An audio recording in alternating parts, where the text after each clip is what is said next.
Hi everyone, I'm Jory Van Horn and this is my Civic Engagement Group presentation. The United States has a legal drinking age of 21. Though it sounds practical, this law has not proven to be an effective way to teach responsible drinking habits to children. The 21 and over law inadvertently teaches kids that drinking alcohol is wrong. Responsible drinking habits are hard to teach when the ability to responsibly introduce kids to alcohol simply is not there. Many countries have lower legal drinking ages and do not see the binge drinking problems that Americans partake in. According to Indiana University professor of public health, Ruth Engs, the legal drinking age should be lowered to about 18 or 19, and young adults allowed to drink in controlled environments such as restaurants, taverns, pubs, official school and university functions, places like that.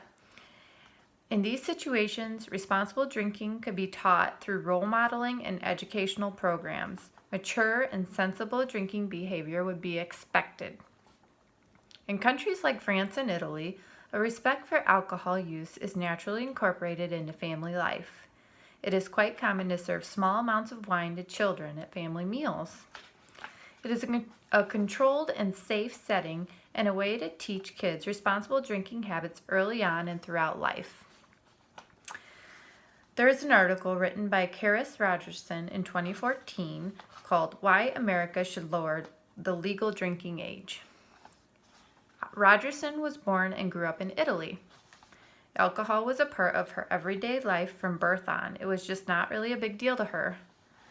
It was around and available at meals with her family, and when she was 16, she could legally purchase beer and wine on her own.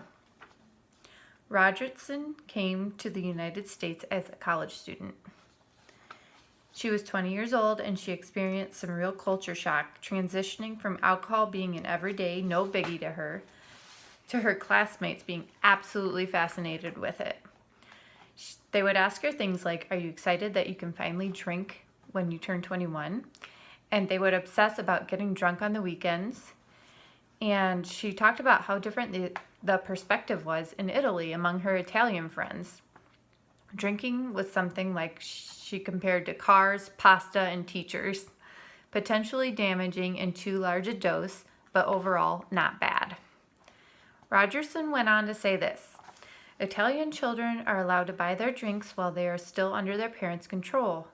This gives the parents the ability to say when they can go out and drink, who they can drink with, and how much they can drink. By the time Americans start buying alcohol, they are independent and can drink whatever they want, with whoever they want, whenever they want. That is a lot of power, and I don't believe they are raised to be able to handle it. Most developed countries have a legal drinking age over 18. To the rest of the world, the United States is quite restrictive and staunch with our alcohol laws, yet ironically, our country is known for its out-of-control drinking habits among young people. So what is the reason the United States has adopted a legal drinking age, and why is it older than most developed countries? Well, it really began in the 20s in the 18th Amendment. According to the online textbook History.com, the 18th Amendment deemed manufacturing, transporting, and selling intoxicating liquors illegal. Prohibition was America's failed attempt at trying to control irresponsible drinking problems. In 1933, the 18th Amendment was repealed and kind of replaced with the adoption of a minimum legal drinking age with the 21st Amendment. Most states elected their legal drinking age to be 21. In the 70s, the 26th Amendment was passed, lowering the voting age from 21 to 18. Because of this, 29 states lowered their drinking ages to 18, 19, or 20. In the 80s, Mothers Against Drunk Driving, or MAD, took their concerns about motor vehicle fatalities to Congress and won. The national drinking age was raised to 21. The states who chose not to abide risked losing 10% of all federal highway construction funds. This all made sense, truly. I am a mother. I want my children safe, and I don't want them making reckless choices in regards to alcohol or really anything harmful. But I believe our current minimum drinking law is not working toward helping our youth, but rather producing the same kind of effect that prohibition had on our country in the 1920s. And I am not the only one who thinks so.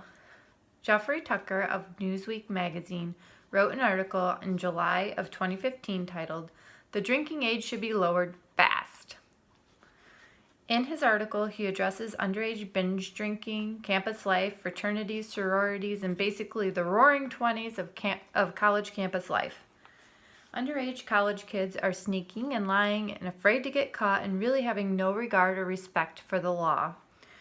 It is the polar opposite effect of what we are actually trying to enforce. It's produced the forbidden fruit effect. In the same article, Jeffrey Tucker talks about a group of college administrators who are fed up. It is called Amethyst Initiative. Currently, 135 colleges have signed up for a lower drinking age. Their goal is not to encourage more drinking, but to recognize the unreality of the current law and how it has led to perverse consequences on campus.